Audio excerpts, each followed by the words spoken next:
Right, so this morning I wanted to tackle the issue of autonomous vehicles and in particular how it relates to Australia and how ready we are as a nation compared to the rest of the world. I also wanted to talk about why it's important for a society like ours and for governments like ours to be ready for autonomous vehicles and for the policy and direction the nation has to take. And also why it's important from a safety point of view as well to have autonomous vehicles in the future. So let's start off with a report that the KPMG company commissioned recently called the AVRI, which stands for the Autonomous Vehicle Readiness Index, and it measured 20 nations around the world on its readiness for autonomous vehicles, and it used four big measures to do that. The first one was policy and direction by its local government. Number two, on infrastructure of the roads and how good the roads are currently. Number three, on how innovative and how technologically advanced that society is. And number four, the readiness by its consumers and its citizens for accepting autonomous vehicles. So of those 20 countries, KPMG rated the Netherlands in Europe as number one. It was the top four for those four major categories. Number two was Singapore, and number three, the United States. And interestingly, Australia ranked in at 14 out of 20 nations, and it fell behind countries like New Zealand, our neighbour, and an equivalent country economically and socially like Canada. Now 14th is not that impressive, I must say, because the bottom three countries, so it wasn't just the first world countries that were indexed. There are a few developing nations in there, and the last three countries included countries like Russia and Mexico. So being 14th out of 20th amongst those countries is not that great. Now Australia scored pretty well in consumer readiness, so I think as a nation we're relatively ready to accept electric car and particularly autonomous vehicles one day. We didn't rate that well in terms of infrastructure. Our road quality is not that great. We've got a large land area, a lot of it which is not serviced very well. We scored points in mobile phone coverage, so our 4G and 3G network isn't too bad. We lost points in government policy, so our government is not ready to, I think, take on the challenge of, let alone electric vehicles, autonomous vehicles. We're just not ready for that yet, I think. We're too reliant on fossil fuel and on coal.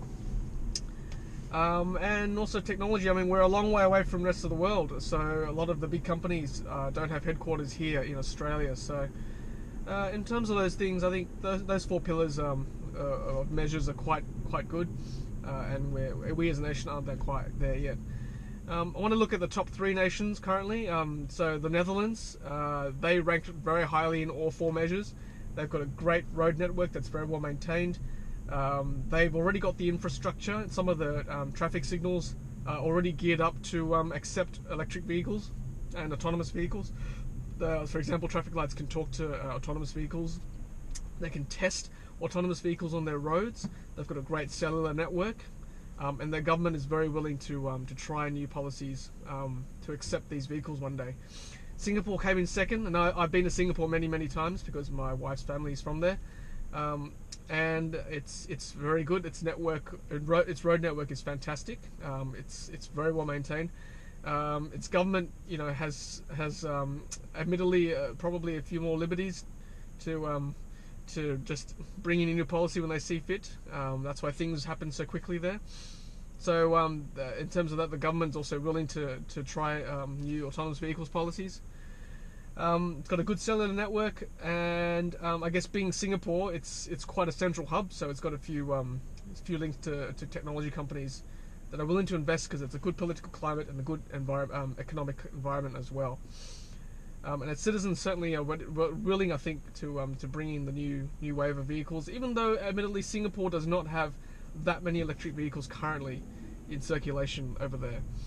I'm making a trip to Singapore in a few months' time, and I'm going to try to source out a few Teslas there that I can maybe, if I can find an owner to talk to.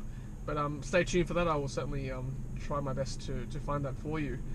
The United States, interestingly, came in third. It's obviously, you know, number one for technology. It's got a lot of the big hubs there. I mean, Tesla's there, obviously. Its road network didn't rank very well, having just come from the United States. It's not bad, but it is a big nation. And some of the roads there, I guess, there's so much of it that it'd be hard to maintain, I think. Cellular network is pretty good. We didn't experience any dropout at any time on the west coast on our big road trip. Its citizens, I think, are okay. They're probably a bit more adaptable than Australians in terms of accepting electric vehicles. Interestingly, I noted that Australians are a bit skeptical about new technology compared to the Americans, which is understandable. We just don't have that many electric vehicles currently in Australia just yet. And also, just want to now that I've talked about those nations, I want to talk about why it's important for governments to think about electric vehicles from a safety point. About autonomous vehicles. From a safety point of view, autonomous vehicles has the capacity to reduce, crashes, and in particular fatal crashes, by up to 90%, according to this report. A lot of the human error that we see from crashes and accidents and minor niggles will be eliminated with better sensors that can just detect near misses quicker and can prevent them quicker as well. So you reduce that human error, reduce fatigue, you would reduce speed. So a lot of those factors that cause crashes would be reduced as well. There'd be no such thing as drink driving anymore, obviously. So that's a major factor in reducing the road toll.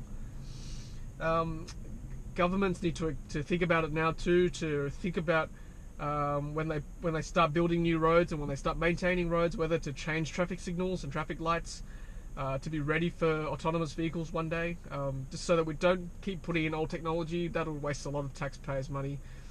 So it's good to do that kind of forward planning, I think, from that point of view. So safety, talked about readiness by the government, and I think, and also from a financial point of view too.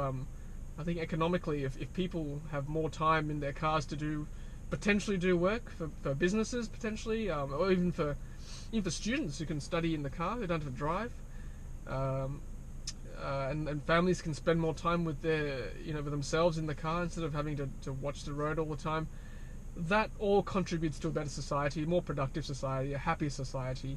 I know that's a very utopian view, but I think that's kind of important as well to think about from just a social point of view.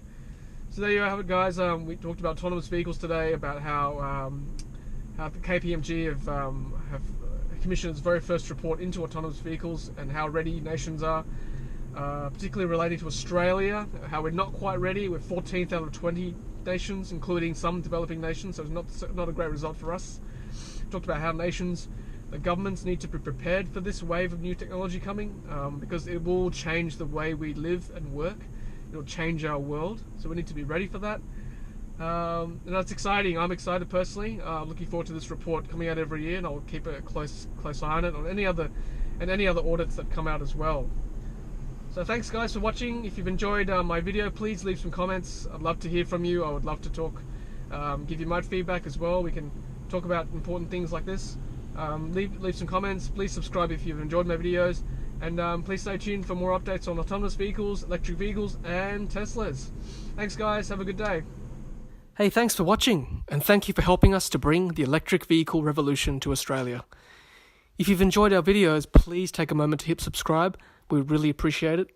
If you're close to buying a brand new Tesla, then lucky you. Use one of our promo codes on screen to unlock special goodies from Tesla. Happy charging!